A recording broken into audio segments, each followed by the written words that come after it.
Mucho antes de que tanques cruzaran fronteras y aviones surcaran el cielo de Jerusalén, otra guerra ya había comenzado, en el vientre de una mujer.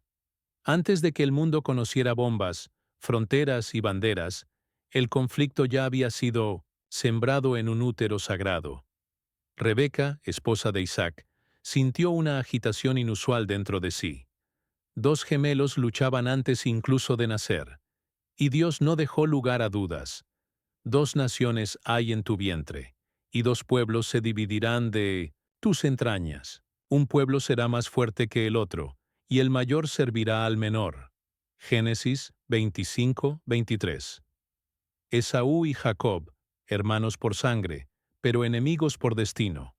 Esta profecía, cargada de misterio, plantó la semilla de una rivalidad que atravesaría milenios y tomaría formas cada vez más violentas. Esaú daría origen a Edom. Jacob sería renombrado Israel. Pero la disputa no sería solo entre hombres, sería entre propósitos. Esaú vendió su primogenitura. Jacob buscó la bendición a cualquier costo. Y Dios eligió a uno para establecer su alianza. Edom no lo aceptó. Y sus descendientes, los edomitas, se convirtieron en símbolo del resentimiento de quienes fueron excluidos del pacto. Toda la Biblia registra este eco de odio. Desde Amalek hasta los moabitas, de los filisteos a los descendientes de Ismael, todos los pueblos alrededor de Israel llevaron la marca de la rejección y la transformaron en persecución. Pero no, fue solo Esaú. La rivalidad comenzó aún antes, entre Sara y Agar, Isaac y Ismael, un hijo de la promesa y otro de la carne. Ismael, el primogénito biológico de Abraham, fue expulsado al desierto con su madre egipcia, y de él nacieron 12 príncipes, los padres de las tribus árabes. Y él será como un asno salvaje. Su mano será contra todos, y la mano de todos contra él. Génesis 16:12. Este destino inquieto resuena hoy en los levantamientos del Medio Oriente, en las voces de las mezquitas y en los ojos de los huérfanos en campos de guerra. Ismael no olvidó, ni perdonó, y sus descendientes tampoco. A partir de esta línea de dolor se formaron los pueblos que hoy rodean a Israel: árabes, persas, edomitas, palestinos. Cada uno, heredero de una narrativa que los coloca al margen de la promesa, pero en el centro de la venganza. No quieren solo tierras, quieren revertir el decreto celestial, deshacer lo que Dios escribió. Y en ese intento, se alían unos con otros, alimentados por un mismo sentimiento ancestral: la ira contra el elegido. Esta es la raíz profunda del conflicto. La disputa geopolítica es solo la superficie visible. En el subsuelo espiritual son los primogénitos rechazados intentando destruir al hermano bendecido. Y las Escrituras no ignoran este odio. Jeremías, Isaías, Ezequiel, Amós, Abdías. Todos registraron oráculos contra Edom, contra Amalek, contra las naciones vecinas de Israel. No solo por las guerras físicas, sino porque estas naciones se regocijaban cuando Israel era herido. Por la violencia contra tu hermano Jacob, la vergüenza te cubrirá, y serás exterminado para siempre. Abdías 1:10. Esta es una guerra que no depende de armas modernas, porque su munición es el rencor espiritual, y la única paz posible solo llegará cuando el mismo Mesías selle los corazones de las naciones. Pero, ¿por qué Jerusalén es el epicentro de esta guerra milenaria? ¿Qué hay en la ciudad santa que atrae tanta furia y codicia espiritual? Prepárate para descubrirlo en el próximo capítulo. ¿Por qué Jerusalén provoca tanto odio en el mundo? ¿Por qué 3 religiones la desean? Y tantos ejércitos la rodean. Jerusalén no es solo una ciudad. Es un campo de batalla entre lo visible y lo invisible.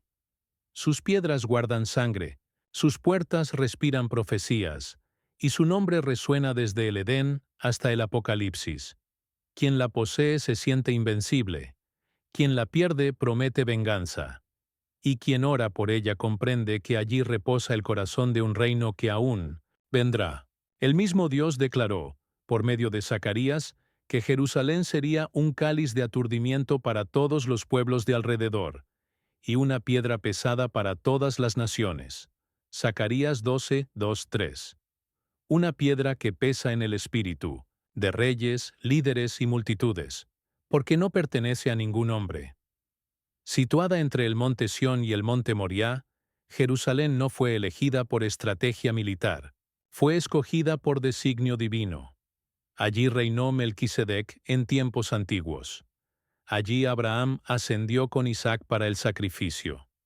Allí David lloró, y Salomón erigió el templo con fuego descendiendo del cielo. Y será allí donde se asentará el trono del Mesías, según Ezequiel 43.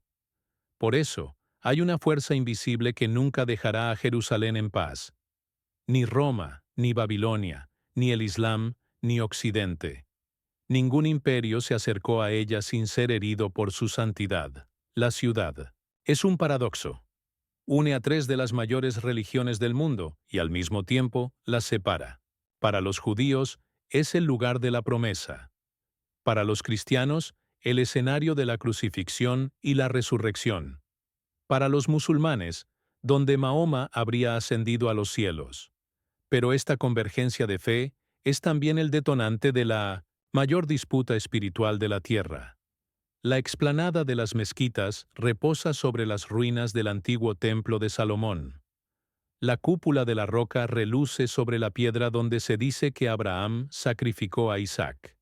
Y es allí donde los ojos del mundo se fijan, con temor.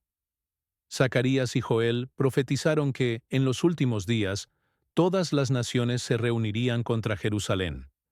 No será solo una guerra de tanques y misiles, sino de narrativas, creencias y ancestralidad. La ONU puede intentar negociar. Las embajadas pueden moverse. Pero cuando el cielo decrete que ha llegado la hora, Jerusalén se convertirá en el centro de un terremoto espiritual, porque está ligada no solo a la historia de Israel, sino al destino del planeta. Si Roma fue el trono de las naciones, Jerusalén será el trono del Cordero. Y por eso las tinieblas la quieren en ruinas. Y mientras esta disputa crece, un ángel permanece frente al muro occidental. Invisible a los ojos humanos, pero firme, como en el libro de Daniel. Vigila la puerta oriental, donde el Mesías pisará. Nuevamente, escucha cada oración dejada entre las piedras. Ve a los turistas, los soldados, los muros, los drones. Y sabe que, cuando se cumpla el tiempo, ese lugar será el escenario donde el cielo y la tierra finalmente se encontrarán. Jerusalén será herida, pero no destruida. Rodeada, pero nunca olvidada. Porque el mismo Dios dijo, «He elegido a Jerusalén, para que allí esté mi nombre para siempre». Dus Crónicas 33, 7. Pero, ¿quién está detrás de esta guerra invisible? ¿Y cuál es el verdadero papel de Irán en este escenario profético? Descúbrelo en el próximo capítulo, donde nos sumergiremos en el espíritu de Persia y las piezas del juicio que comienzan a moverse. ¿Será Irán solo otra potencia militar, o el heredero de un espíritu milenario que se levanta contra Israel desde los tiempos de Daniel? Cuando escuchamos hablar de Irán hoy, vemos tanques, misiles y amenazas. Pero la Biblia no ve a las naciones solo como estructuras políticas, ve linajes espirituales. Y el Irán, bajo el nombre antiguo de Persia, aparece con destaque en las páginas proféticas. No como un actor secundario, sino como una pieza clave en una batalla que trasciende siglos. En Ezequiel 38, Dios revela una coalición liderada por Gog de la tierra de Magog, y entre sus aliados está Persia. Esto no es coincidencia. Persia es el nombre eterno de Irán, y su odio actual contra Israel es solo el eco de un decreto escrito en los cielos. En el libro de Daniel, capítulo 10, vemos algo extraordinario. Daniel ora durante 21 días hasta que un ángel aparece y revela que la respuesta fue enviada desde el primer día. Pero el príncipe del reino de Persia resistió al mensajero espiritual. Miguel, el arcángel, de Israel, tuvo que intervenir. Esto significa que había, y aún hay, una fuerza espiritual detrás de la antigua Persia, oponiéndose directamente a los planes de Dios. No estamos lidiando solo con una cultura o política hostil, sino con una entidad que atraviesa reinos, gobiernos y generaciones. El Irán moderno es heredero de esa resistencia espiritual. La retórica de Irán contra Israel siempre va más allá de lo político. Lleva un tono apocalíptico. Sus líderes hablan de aniquilar el sionismo, de borrar a Israel del mapa y de liderar una nueva era para el Medio Oriente. En conferencias, juran lealtad al fin de Jerusalén como capital de Israel. La cuestión no es solo territorial, es existencial. El mismo espíritu que intentó impedir la reconstrucción del templo en los tiempos de Esdras, el que se alzó contra Esther y su pueblo, el que buscó silenciar a Daniel, aún habla a través de discursos inflamados. Y cada amenaza no se dirige solo a hombres, sino a un plan divino. La alianza entre Irán, Rusia y otras naciones musulmanas se asemeja demasiado a la coalición descrita en Ezequiel 38. Allí, la profecía habla de una multitud numerosa, con escudos y yelmos, todos manejando espadas. Habla de una invasión planeada en los últimos días contra un Israel restaurado y en paz. Muchos estudiosos ven en este texto la descripción de un evento futuro. Otros dicen que ya comenzó. Lo que importa es que el espíritu de Gog se mueve, y Persia está nuevamente entre los convocados. El Irán moderno lleva en sí la ira de una entidad que aún desea derribar lo que Dios levantó, y mientras los noticieros muestran tanques y drones, algo mayor está ocurriendo, un movimiento en el plano invisible. El mismo que enfrentó Daniel, el mismo que desafió a Esther. Ezequiel vio lo que los radares no detectan, una convocatoria final de pueblos para una guerra santa. Y en el centro de esta profecía está Irán, Persia, una nación que, incluso rodeada de crisis internas, no deja de fijar sus ojos en Jerusalén, porque la batalla nunca ha sido solo geopolítica, siempre ha sido espiritual. Pero en medio de esta tensión, existe un pueblo olvidado que vive en el corazón de la tierra prometida, y que lleva en su dolor un grito ancestral. Descubre su papel oculto en el próximo capítulo. Palestina. El grito olvidado en la tierra prometida. En medio de la guerra de las potencias, existe un pueblo sin ejército, pero con una memoria, que sangra desde los tiempos de Abraham. En el corazón del conflicto entre Israel y sus vecinos, hay una herida abierta que nunca ha sanado. Palestina no es solo una cuestión territorial o política, es un símbolo, un eco de las tribus olvidadas, de los hijos de Ismael, de los descendientes de Esaú y de los pueblos que habitaron Canaán antes de que Josué cruzara el Jordán. El suelo que hoy llamamos palestino es el mismo que la Biblia describe como tierra de filisteos, moabitas, edomitas y amalecitas, naciones que se opusieron al avance de Israel y fueron juzgadas por ello. Pero la sangre de estos pueblos aún clama desde la tierra. La identidad palestina, como la conocemos hoy, fue moldeada por la rejección, la lucha y la resistencia. Desde 1948, cuando se estableció el Estado de Israel, cientos de miles de palestinos se vieron expulsados, marginados o confinados en territorios cada vez más pequeños. Muchos de ellos descienden de los pueblos sin nombre que vivieron en esa tierra desde tiempos bíblicos. Y aunque la narrativa moderna los trate como amenaza, la realidad es más compleja. Son un pueblo sin trono, sin templo, pero con una memoria colectiva cargada de dolor y fe. La Biblia no los llama por su nombre moderno, pero habla de sus ancestros con tonos de juicio y compasión. En el libro de Amós, Dios profetiza contra las naciones vecinas de Israel, incluyendo Gaza, Tiro y Edom.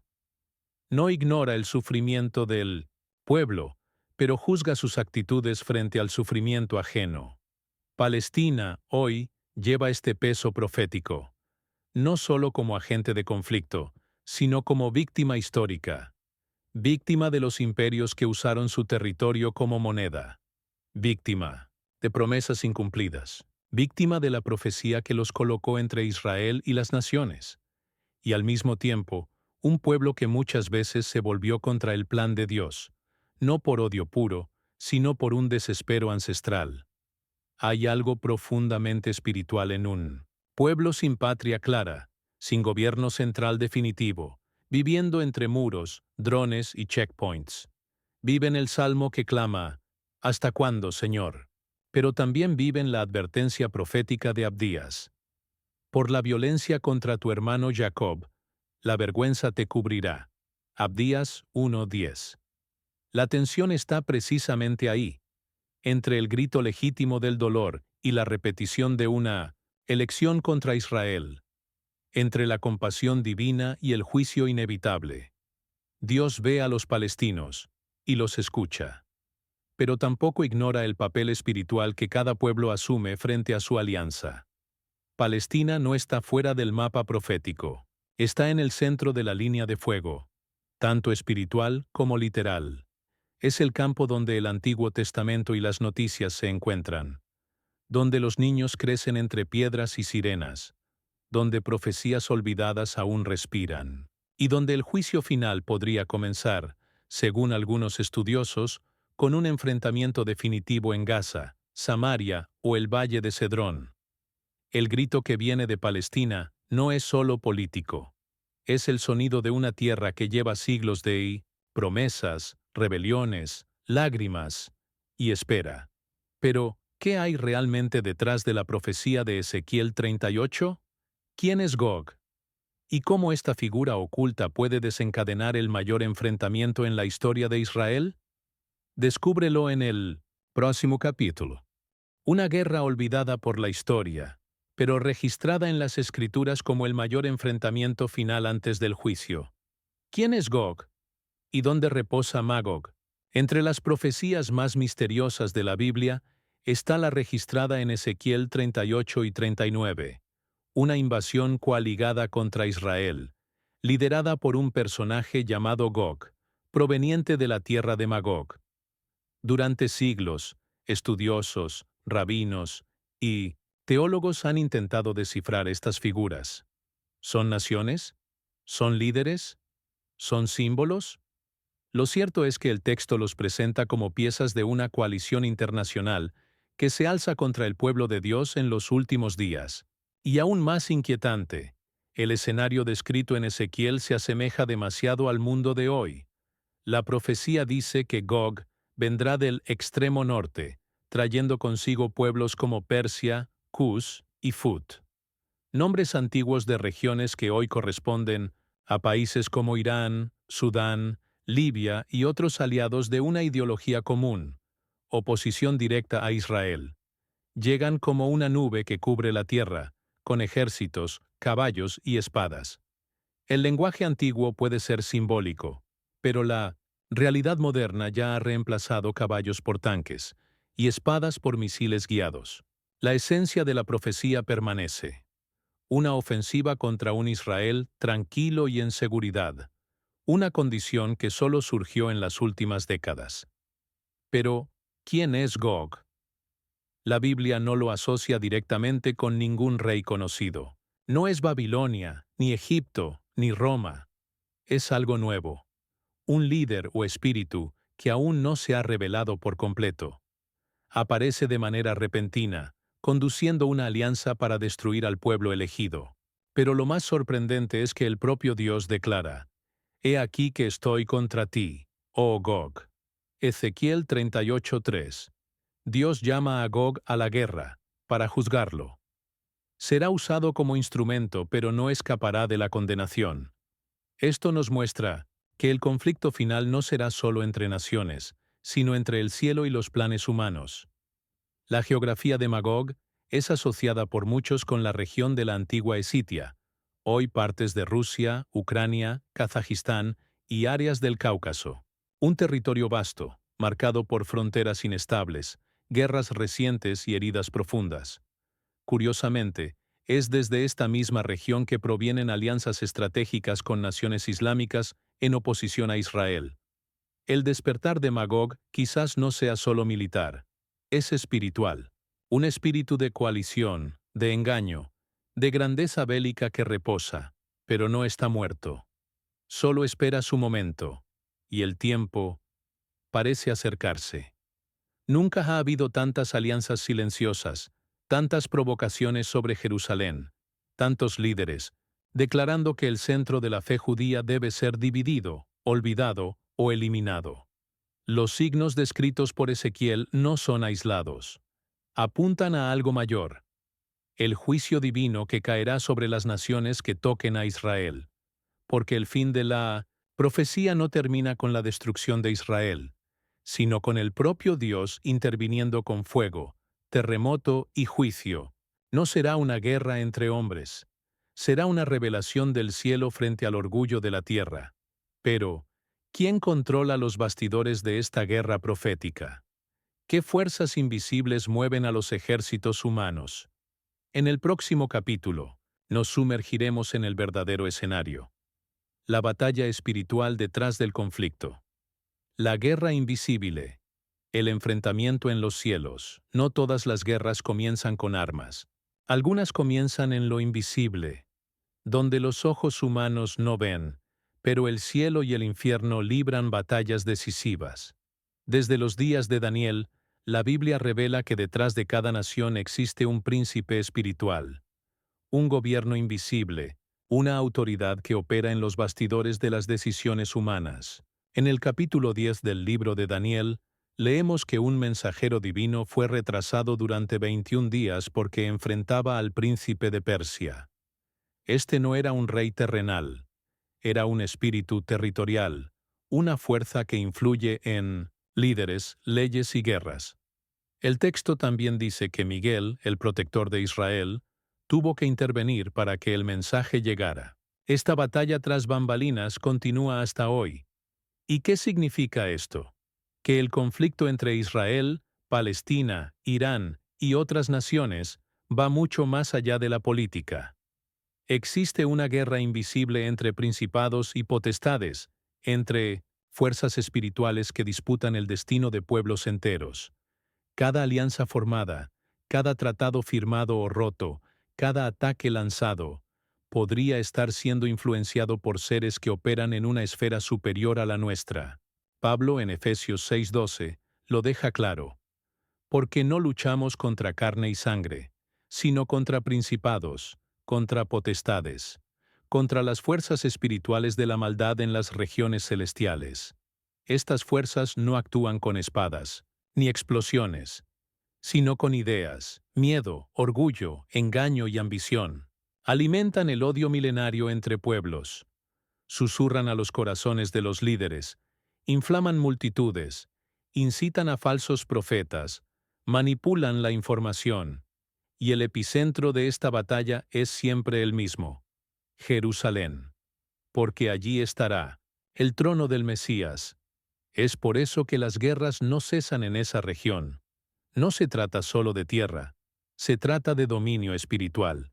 Y cada nuevo conflicto es una chispa que revela la guerra mayor detrás del velo. ¿Y cómo se manifiesta esta guerra? En decisiones repentinas que parecen irracionales, en alianzas que surgen de la nada, en ataques inesperados que cambian el rumbo de la historia, en momentos donde la diplomacia fracasa y el caos toma el control. Daniel lo vio.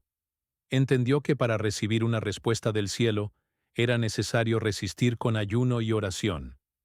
El tiempo de la profecía dependía de una resistencia espiritual, y así también es con nosotros. Mientras los líderes humanos negocian fronteras, los cielos están en movimiento. Cada oración libera batallas, cada ayuno abre caminos, cada intercesión interfiere en la guerra de los principados. Por eso, el verdadero discernimiento no viene solo de análisis políticos, viene de la revelación. La Biblia nos invita a mirar más allá de los periódicos, más allá de los mapas y los discursos. Lo que ocurre en Israel no es un conflicto común, es un reflejo de la guerra eterna entre el reino de Dios y los reinos de este mundo. Y la Iglesia, los intercesores, los fieles, no pueden ser meros espectadores. Somos parte de la resistencia espiritual. Y esta guerra invisible es la más decisiva de todas, porque define no solo quién vencerá, sino quién permanecerá, en pie en el día del Señor. Pero si esta guerra es espiritual, ¿qué ocurrirá cuando el mismo Dios se levante para intervenir? En el próximo capítulo, verás cómo el escenario final descrito por Ezequiel apunta a una manifestación divina que nadie podrá ignorar. El fuego del cielo, la intervención que cambiará todo. ¿Y si todo lo que está ocurriendo hoy ya hubiera sido visto por ojos que vivieron hace miles de años? Lo que los profetas vieron, nosotros estamos comenzando a vivir. Jerusalén no será solo el centro de una guerra política. Será el escenario de la convergencia final entre el cielo y la tierra. Los profetas del Antiguo Testamento, desde Isaías hasta Zacarías, vieron el momento en que todas las naciones se volverían contra Israel, no por territorio, sino por espiritualidad, porque Jerusalén es el espejo del plan divino, y quien se opone a ella, se opone al mismo trono de Dios. Se juntarán contra ella todas las naciones de la tierra, declaró Zacarías 12:3. Esta convergencia ya está siendo trazada, en silencio. Isaías vio un tiempo en que la tierra estaría llena de tinieblas, y multitudes marcharían hacia los montes. Joel describió soldados como langostas invadiendo la ciudad santa. Ezequiel escribió sobre el fuego que caería del cielo. Daniel profetizó sobre la abominación en el lugar santo. Y en todos estos escenarios, Israel está rodeado, pero no abandonado, porque así como está escrito que las naciones vendrían contra Jerusalén, también está escrito que el mismo Dios peleará por ella. No será Israel quien venza, será el Señor quien entre en la batalla. Cuando las alianzas modernas se forman, cuando los discursos políticos inflaman a las multitudes, cuando los tanques se posicionan, los cielos también se alinean. La convergencia de los hombres es visible, la de Dios, silenciosa. Pero cuando ambas se toquen, será el día del juicio. El profeta Joel llama a esto el grande y terrible día del Señor. Joel 2:31. Un día en que el sol se oscurecerá, la luna se tornará en sangre, y los cielos serán sacudidos. Será el colapso de la soberbia humana. Será el retorno del control a las manos de quien nunca lo perdió. Y en ese momento, el mundo entenderá que no se trataba solo de Israel. Se trataba del reino. Se trataba de la promesa. Se trataba del Mesías. El trono que los hombres intentaron destruir será el mismo que juzgará a todas las naciones. Y aquellos que se burlaron de Jerusalén verán sus nombres borrados. Aquellos que humillaron al pueblo de Dios tendrán sus voces silenciadas. Y aquellos que permanecieron fieles, incluso sin entenderlo todo, verán la gloria manifestarse, porque al final todo converge en un nombre. Y ese nombre no es Israel, es el nombre del Señor. Pero antes de eso, vendrá el fuego. Ezequiel dice que Gog será destruido con terremoto, plagas, granizo, fuego y azufre. Esto no es una metáfora, es un juicio literal. No por venganza, sino por justicia. El tiempo de los profetas siempre apuntó a este ajuste final. Y ahora, la generación que lee estas palabras está viendo las primeras páginas moverse. No es el fin del mundo, es el fin de un ciclo. Es el inicio de la restauración. Es el último llamado para discernir los tiempos y volver los ojos a donde todo comenzó y donde todo terminará: Jerusalén. Si percibes que estamos viviendo un tiempo profético, suscríbete al canal ahora. Activa las notificaciones y comparte este video. Aquí revelamos lo que el mundo ignora, pero que los cielos anunciaron hace milenios.